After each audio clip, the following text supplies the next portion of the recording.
Dying Light just turned 10 years old, which is just incredible. Thanks Techland, now I feel old. To be honest, it feels like just yesterday, me and the boys were playing Dying Light and dying all the time. Well, maybe because it was yesterday. But that's besides the point. In this video, I'll be covering every event and bounty you'll have to complete to get special rewards in both Dying Light and Dying Light 2. First of all, as you already noticed, this video is a bit late, and some events have already passed in Dying Light. But don't worry if you didn't complete these events, as the reward for completing them is simply a gold rarity item, which is just pocket change for me, to be honest. Let's quickly talk about the previous events in Dying Light that have already finished. The first one was Hyper Mode, which allowed you to destroy zombies. For defeating 100 enemies, you would get a random gold rarity item. The event after this one was the Low Gravity one, which really made me feel like I'm playing Dying Light 2. If you tried to do parkour with the Low Gravity event, you immediately notice a similarity. Just like with the previous event, you would get a random golden item for completing the objective. As you already realized, the rewards for all Dying Light events are the same, so I won't mention them anymore.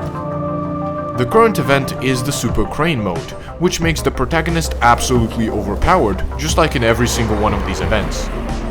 The fourth and final event that will take place next week will be called Viral Rush. And the main gimmick of the game mode is that tons of virals will spawn all the time, making your life hell. As I previously mentioned, the rewards for all of these events are the same, a golden weapon. But the situation is completely different in Dying Light 2. Dying Light 2 also received special bounties that are happening at the same time as the Dying Light events. The first week of bounties will be based on volatile hunting, and logically will reward you with a special volatile hunter sword. There is a total of 4 different bounties, so here are some tips for completing each and every single one of these bounties the easiest way possible. First of all, make sure to set your game difficulty to easy, as it will not only make enemies very weak, but also allow us to easily cut off limbs, which is the first bounty. You are required to chop off 80 infected limbs. Logically, this will require a lot of enemies, and thankfully I know a way to spawn them. Due to the fact that we are playing on easy difficulty, the first 3 waves of a chase will spawn only virals, which allows us to quickly kill them and complete this bounty without much effort. Another tip I will give you to complete this bounty even faster is to aim for the enemy's legs.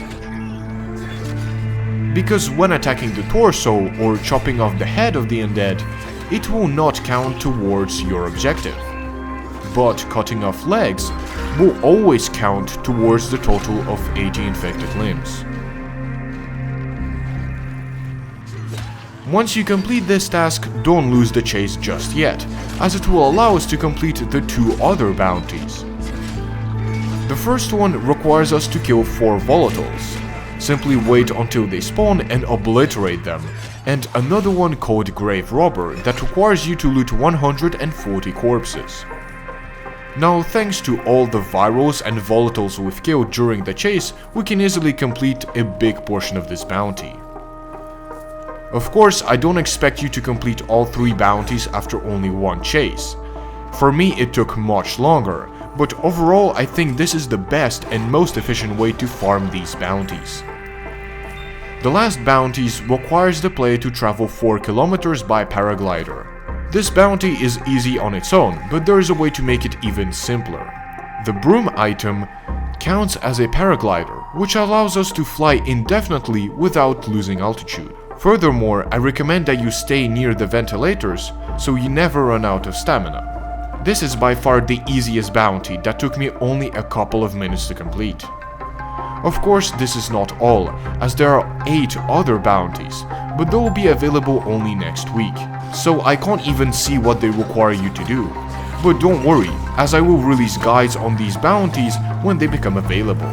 Speaking of bounties, make sure to check them out on the techlandgg website, as both bounties for Dying Light and Dying Light 2 give you double XP, even though it's not shown on the website. In addition to receiving more XP from bounties, there are also new and unique items available for purchase. So the next part of this video will showcase the various weapons and skins you can obtain from the techlandgg website. So that was all, thank you everyone for watching, remember to like and subscribe, and I see you in the next video.